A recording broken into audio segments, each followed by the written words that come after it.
Hello guys, this is Mansi from Vidyati.in. Coming to question number 2, exercise 3.2. So, in this question we have state whether the following statements are true or false. So, यहाँ पे आपको true false बतानी है. The first one is the sum of three odd numbers is even. अब वो बोलेगा हम किसी तीन odd numbers को add करेंगे तो जो answer होगा वो even होगा. So, let's take an example and do this. तीन odd numbers का है. So, हम तीन odd numbers लेते हैं 3, 5 and 7. ये तीनों odd numbers हैं.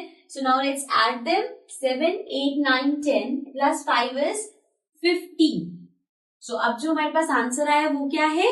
Odd number. This is not an even number. So means ये statement false है. Right? Next we have the sum of two odd numbers and one even number is even. दो odd number और एक even number.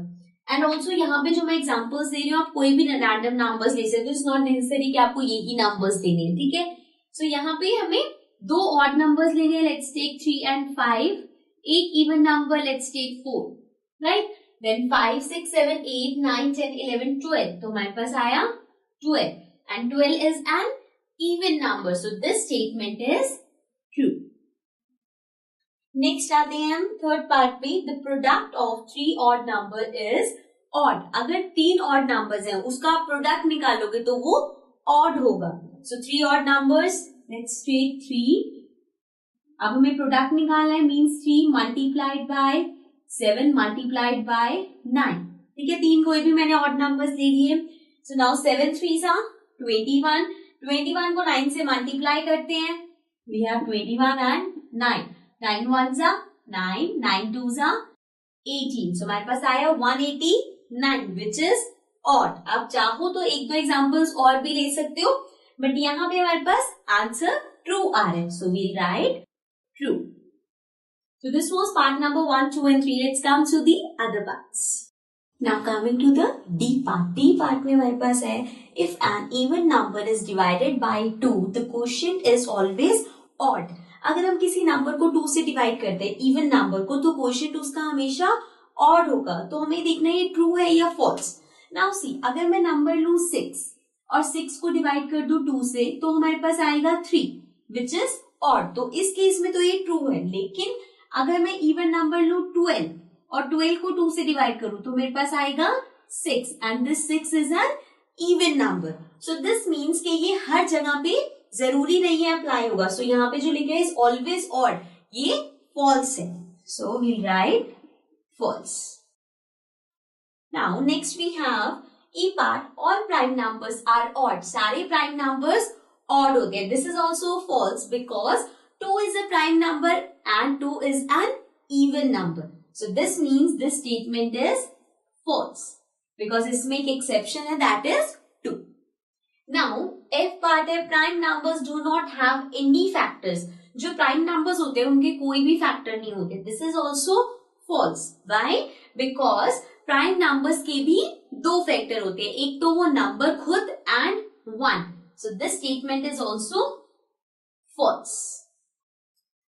Next we have G part. Sum of two prime number is always even. अगर आप किसी दो prime numbers को add करते हो तो हमेशा इवन नंबर आएगा. अगर 2 प्राइम नंबर है प्लस 3 प्राइम नंबर है 3 plus 2 is 5. तो ये तो फर्स्ट केस में फॉल्स प्रूफ हो गया बिकॉज 2 और 3 दोनों प्राइम नंबर है. इसको ऐड करके ऑड नंबर आ रहा है, इवन नंबर नहीं आ रहा. So this statement is false. Okay. So now let's come to the other parts. Now coming to the H part. H part में है 2 is the only even prime number. 2 ही ऐसा number है जो कि even भी है और prime भी है. So this is true. Next we have all even numbers are composite number. जितने भी even numbers है सारे composite है. So this statement is false because अभी हमने देखा कि 2 even number है और prime number. So this means कि 2 इवन है लेकिन कॉम्पोजिट नहीं है. सो दिस मीन्स ये स्टेटमेंट हमारी गलत है. So we write false because इसमें हमारे पास एक्सेप्शन है which is 2. Next we have the product of two even number is always even. अगर आप दो नंबर का प्रोडक्ट निकालते हो, प्रोडक्ट मतलब मल्टीप्लाई करते हो, दो इवन नंबर्स को अगर हम मल्टीप्लाई करेंगे तो आंसर हमेशा इवन आएगा. So let's see some examples. 2 is an even number, 4 is an even number. 2 4s are 8, 8 भी इवन है. So this is true. एक और एग्जांपल ले लेते हैं. Let's take 6 and 8. दोनों इवन नंबर्स है. 6 8s are 48 and 48 is also an even number. So this statement is true. Okay, so this was the last part of this question. Now let's come to the next question.